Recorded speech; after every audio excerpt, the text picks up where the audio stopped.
Hey guys, if you're shopping for knives and gear, make sure you check out the description of the video you're watching right now for a link to my Amazon store where I've compiled some of the very best items available, including some of my own personal recommendations. Thanks! What's going on, YouTube? Metal Complex here, and today I want to do a video that I did a long time ago that I didn't do it the way that I should have, and that's if I had unlimited, truly unlimited funds, infinite money, what would I buy in terms of knives and gear? Now, I know that the immediate reaction for some people is going to be, you're going to talk about material possessions when you have unlimited funds. Wouldn't you want to help people? Wouldn't you want to be charitable? Yeah, absolutely. In this hypothetical situation that I can control completely because it is just that, a hypothetical situation that's coming out of my brain. Sure, if I have infinite funds, I'll just infinitely give out money to everybody and everybody will be happy to the end of time, right? This is a hypothetical situation, hypothetical video. It's just for fun, right? So let's keep that stuff out of it. For entertainment purposes only, I'm going to talk about the things that I would buy, 10 different things that I would buy in terms of knives and gear, because that's what my channel is based on, knives and gear. And since I don't plan on winning a lottery that basically gives me infinite funds anytime soon, yeah, it's just that. It's just entertainment. Thanks so much to my generous patrons who are supporting me right now. If you'd like to check out my Patreon, there's, of course, a link down in the description. The support would mean the world to me. I've done my best to keep retailer logos and other things out of these pictures, but some of these items are so rare that there's only one picture of them on the internet, and they are associated with a certain retailer. So I did have to borrow some images from some places, and I'll call that out as I go along, but no big deal. So, first off, I mean, you guys know that I am a huge Hinderer fan, right? I'm also a gigantic fan of steel flame items, which are handmade. They're essentially jewelry or embellishments that you can add to. I mean, Derrick Bataki from Steel Flame has collaborated with Rick Hinderer. He's collaborated with Ernie Emerson, Les George, a bunch of different people to create some truly interesting objects. Now, because I have unlimited funds, again, I get to decide what I buy and for what reason, right? This is absolutely pocket jewelry, and I could care less who would judge me for this. This stuff to me is beautiful and interesting and just really, really cool. This brings out the nostalgia, right? The inner child in me that's obsessed with, you know, knights and dragons and skulls and whatever, and it's cool, right? So these steel flame embellishments, you know, obviously, you know, there's some Emersons in here. I'm not really interested in those, but I love the Crusader shields, the 45 caliber caps that they put on the LBS and the pocket clips, and of course the darkness or the skulls that they put on there. Most of this stuff is made out of, it's like aged, you know, brass and silver, and oh, it's just super cool. Ungodly expensive and super rare. Is it worth the money? Ask a million different people, you get a million different answers, right? For me, yeah, if I had limited funds, sure, give me 20 of them. Give me however many you have, you know, like that. Yeah, I would have a whole, you guys know I'd have a whole bunch of Hinderer knives, as many as I could get my hands on them, and I'd buy as much of this stuff as I possibly could because it's really, really cool. Moving on here, absolutely a Terzuola or Terzuola. I always mispronounce his name, and I'm so sorry about that. A custom deluxe. This is one of the most beautiful styles of knives that I've ever seen. And if you've never seen a Bob Terzuola custom knife, they are just, they're tactical excellence. But also, I mean, obviously, the guy's a master craftsman. In fact, one of the greatest knife makers that has ever been. And I've always been attracted to his work, you know, specifically the ATCF. But he's got a ton of different designs that I like. This one is absolutely beautiful, with what looks to be a Timascus, a more subdued Timascus bolster. And then there's a dividing line of some material there, and then what looks to be copper weave carbon fiber, anodized, like iridescent anodized hardware, the anodized titanium thumb disc, and this beautiful sort of compound ground harpoon blade with the fuller. I mean, goodness. My goodness. It's CPM 154. I would actually carry and use any of this stuff because, again, I mean, in this hypothetical scenario, I've got unlimited funds, right? So why not carry it, right? This is also assuming that this stuff is readily available, right? In my fantasy world where I've got unlimited funds, we're just assuming that this stuff is not ultra rare as it actually is, and I can actually get my hands on it. 100%. Moving on here. Anybody ever seen a Hinderer Aggressor Tanto? This is a custom grind. This is not available in production models. I have not seen an Aggressor Tanto for years, but holy crap, is this awesome. I'm actually not a Tanto fan, but because this is a Rick Hinderer custom grind, and just the overall shape of it, I mean, have you ever seen a Tanto like this? Seriously? I mean, I think the name is very fitting, Aggressor Tanto. Yeah, I want this. These are also steel flame specific titanium scales. So yeah, these knives very much appeal to me. For anybody wondering, a Hinderer custom, a full Hinderer custom, it's not you know, uncommon to see these things go for more than $2,000. I will name the prices if I'm vaguely aware of what they go for. Some of these items I have no idea, and I honestly don't even want to think about it because I live in reality, and in reality, I can't afford any of this stuff. So yeah, this is absolutely a knife that I would pick up. Absolutely. Moving on here.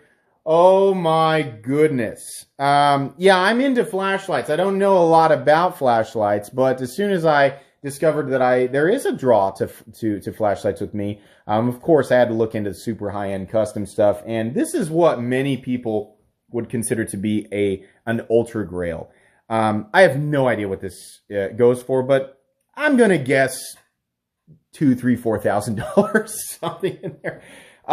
This is the Hanko Machine Works custom Trident in Damascus, and then of course there's a whole bunch of tritium inserts in there, and then it's outfitted with a steel flame, Derrick Bataki steel flame custom pocket clip. Oh my gosh. At its base, all it does is shine light on objects that I'm trying to see, but that's not why I would want it. I would want it because this is an object to behold. This is a relic. It is a beautiful piece of craftsmanship that, you know, also shines light on stuff. All of this stuff does simple things, right? The knives cut, the flashlights flash light on stuff, right? It does. That's not why I would be buying this stuff. It just, to have the object, right? To love and behold the object. I am an enthusiast of the knife world primarily, and an enthusiast I'm finding out of a whole bunch of other different pieces of gear, as many of you find yourselves, you know, after you kind of dive into this stuff. So if you've ever wondered what an ultra crazy full custom flashlight looks like, yeah, Hanko Machine Works custom Trident on this particular version, full Damascus. Oh my God, is this thing beautiful. Moving on, another item of ridiculous prestige and cost associated with it. Another steel flame on it. I don't know if you guys can tell, I'm a big fan of steel flame. Sorry about that. My buddy Jeff called me to show me some of the stuff that he was sending. Little bit of a preview here. My buddy Jeff, Arrowheads, down in the comment section, is actually sending me a whole bunch of ridiculous eye candy that I would otherwise not be able to get my hands on. So thanks, Jeff. But yeah, he interrupted the video. So anyways, this is the Derrick Bataki from Steel Flame, Custom 1 Double Vigilant tool/money clip. This is at base a money clip and a bottle opener. That does not stop me from wanting it. Not at all. We have typical Steel Flame as sort of a kind of an antique gun bluing going on. You know, kind of, it looks like the patina has formed all the way around it. And then we have this beautiful, well, in my opinion, very beautiful, very aggressive sterling steel or sterling silver skull with, and I'm not really sure what the eyes are. I don't know if those are actually rubies or what they are, but it looks like titanium anodized screws, you know, on the clip. I've had two Steel Flame, what is wrong with my voice today? Steel Flame pocket clips from my Hinderer knives, and I've seen them in person, and they're beautiful. You know, they're not going to be for everybody. But again, remember, I have unlimited money in this hypothetical scenario, and I can buy what I want and at the same time help as many people as I want. So yeah, would I acquire this? Absolutely. And it would do nothing more than just be a thing that I, you know, I mean, it's almost ironic that I want this money clip as a person who hypothetically has unlimited funds. I don't know. I still want this. And it's just appreciation of the object. This is a handmade item, and it's beautiful. There are plenty... I mean, there are a lot of things in this world that are completely handmade, that are impressive simply because they are handmade, regardless of the potential utility of the item, right? A knife cuts, a pen writes, A money clip holds money. A bottle opener opens bottles, right? But there are more or less interesting items of these individual categories out there. And this one is on the top tier in terms of interest to me. So this is something that I would acquire. I don't know if I mentioned this. These regularly go for, brace yourselves, $1,500 to $2,500. Let's move on. Yeah, you bet I want a custom Praetorian Tie. This is, to date, the most beautiful. I had to borrow this knife from the Hologrind, or borrow this image from the Hologrind. The most beautiful custom Praetorian Tie I have ever seen. All the, the engraving work in the handle. People are going to be more or less attracted to that particular engraving, but the combination of violet and bronze in this case, and the contrast with the Damascus blade, and of course, the insane dimensions of the Praetorian Tie. For anybody who doesn't know, you're looking at 3/16 stock titanium on either side, and then a 1/4 inch, actually 0.26 on the blade stock. I love the Praetorian Tie, so of course a full custom Praetorian Tie is something that I want. I mean, how utilitarian would it be? Doesn't matter, right? Because I just want it. Beautiful, beautiful object. If you look closely, actually, the hardware even has some, so it's got a different look to it. It looks like it's almost got knurling on it.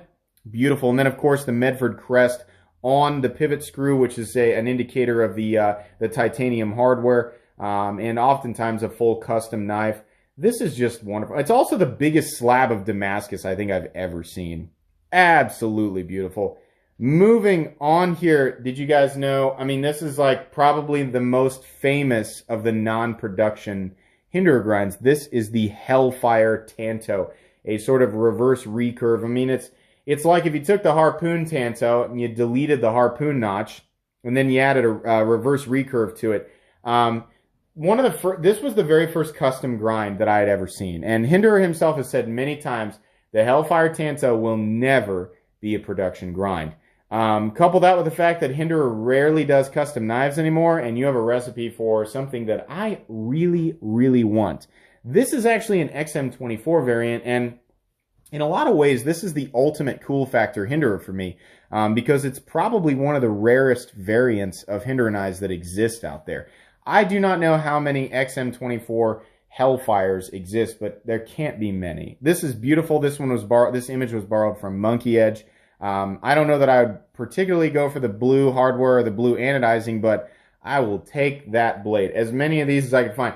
If I found out there were 100 of these out there and I could buy all of them at once, I would. This is a beautiful, beautiful grind. Moving on here. Holy crap. So, this is a Marfin custom Dragon Slayer, which shares a lot of characteristics from the Nemesis. That's a single action OTF that is long discontinued through Microtech knives. But in this case, we have hand engraving and Nebula Damascus. Nebula Damascus is one of the most beautiful things that a blade could possibly be made out of. How do they make it? I have no idea. But it looks like, yeah, it looks like a space nebula. It almost looks like exotic dragon scales. This is just ridiculous. I mean, I've always wanted to own, just a single action OTF in general, but having one, that's as exotic as this would be crazy. Now, guys, when I say brace yourselves, I said brace yourselves earlier for the money clip thing. Seriously, brace yourselves. I have no idea what this actually sold for, but I can tell you what the original listing price was for it. Are you ready? $12,000. It is what it is. I would never pay this much money. I could never afford this. I mean, even if I could afford it and I had finite resources, which would be the case in reality, I still wouldn't buy this. But if I had unlimited money, would I buy this? Yeah, you bet. This is crazy cool. Crazy cool. Man, love the symmetry, love the hand engraving, and of course, I love that beautiful dagger ground Nebula Damascus blade. $12,000. Holy cow. Moving on here, we're getting into the really serious stuff, I think. Yeah. I know. Take a moment. Let's breathe. All of us together. Okay, settle down. This is a Strider MSC or Mixed Strider Custom XL. So this is a big, big knife. Nightmare Tanto recurve in Cobalt Damascus. I can only assume that is Damascus that is made with cobalt. I mean, right? I mean, it looks like the entire thing is made out of cobalt Damascus. I could not imagine how heavy this guy is. But yeah, this is not practical, I don't think, in any way. You know, the mixture of all that. I mean, look at that. We've got the forward choil. We've got the, you know, the Strider-esque, you know, kind of secondary, almost secondary forward choil, which is really just an enlarged sharpening choil. And then we have this very aggressive reverse recurve that is part of a compound grind in combination with the flat Tanto up top, and then a huge switch. The whole thing is just the busiest thing. I don't even really know how to describe this, but this is one of the most beautiful objects I've ever seen. I'm drawn to Strider knives in general for their aesthetics, but this is just wild. Another image that was borrowed from Boss Haas. Guys, if you want to see a lot of this crazy stuff, I don't work with him. He doesn't even know who I am. But if you guys want to see, like, if you're a collector and you're after, like, some of this really insane, like, high-end stuff, go look at Boss Haas. That guy definitely acquires, I mean, like, he sells this on his, he sells these kind of things on his website. This one's long gone. But if you're looking for a lot of this crazy high-end stuff, yeah, like, that's definitely a website that you should check out. So, anyways, moving on here, I think we are actually to the very last item here on this list. And that is going to be, yeah, I mean, of course, I got to throw a sword in here. I mean, I know this is a knife channel, but I don't know if you guys can tell, but I am definitely a huge fan of, you know, the medieval time period. And I play a lot of video games. I like RPG games that are based around the medieval period. And of course, like, the inner child in me is very interested in, you know, like swords and dragons and stuff like that. And the irony here is that I came into the knife world, you know, still having that childish essence about me, right? I was interested in, we all started off with the gas station knives, right? The skulls and the dragons and the M-Tech and the flames, right? Or associated with knives like M-Tech, right? CAS knives or cast knives, I'm not really sure how they say that. I saw this on Instagram. This is not something that you would find at a smoke shop or something that you would find at, you know, one of those mall outlets or something you'd find at a flea market. This is a handmade, as far as I understand, a Damasteel sword, a fully functional handmade Damasteel sword that is, it's not just functional, it's not just durable, but it's actually made out of premium materials. I have no idea what this is worth. I'm going to assume that this is far and away the most valuable item on the list, but the reason I'm drawn to it is the aesthetics. I very much like the symmetry. I very much like the overall style of the sword. This dark, it almost looks like polished zirconium that the handle is made out of, and then of course the what I can only assume is laser work, or I don't know if it's edge. I honestly don't know how they put this thing together. But what I do know is that it is the real deal. This is definitely something that would be mounted and hung on a wall, or something that I would just hold and walk around the house with, right? Find a way to mount it on my back and wash dishes with it. You know, like, I don't know. I mean, like, you know, in this ridiculous fantasy scenario where this is something I would go out of my way to acquire, yeah, I mean, I can do whatever I want with it. Right now, I don't know if they had a buyer for this or if this is something they keep in a vault. I honestly don't know anything about CAS knives. All I know is that they made this. You can check this out on their Instagram, and they actually have a video of it, and the video is even more impressive. This looks like something that you might see in a Bud K catalog for like $69.95. Nope. This is obviously a presentation image. I urge you to actually go check out their Instagram and go scroll down until you can find the video. The video will do it justice. My goodness, is this I mean, like, as soon as I saw that video for the first time, I was like, oh my gosh, if I had the means of acquiring that, I would, and I would do nothing with it other than just be awed by it, right? All right, guys, this was a lot of fun. If you guys enjoyed this, you know, I would be very much willing to turn this into a series where if I had X amount of money, what would I buy, if only considering a certain category. So if you've got an idea, you know, if you like this and you'd like me to, you know, do a certain style with certain parameters, I'd be more than happy to do it. This was a lot of fun, and it's basically what I do anyway with my free time. It's just look up ridiculous things that I can't afford, and I know a lot of us do that. Anyways, if you enjoyed this video, please leave a like. If you'd like to check out my other content, I do, of course, have lots of videos of knives that are either expensive or inexpensive that I do or don't like. So check those out. And if you enjoy all my content, go ahead and click on that Metal Complex logo right there and subscribe, because there's definitely more coming. Thanks again for watching, everybody, and have a great day.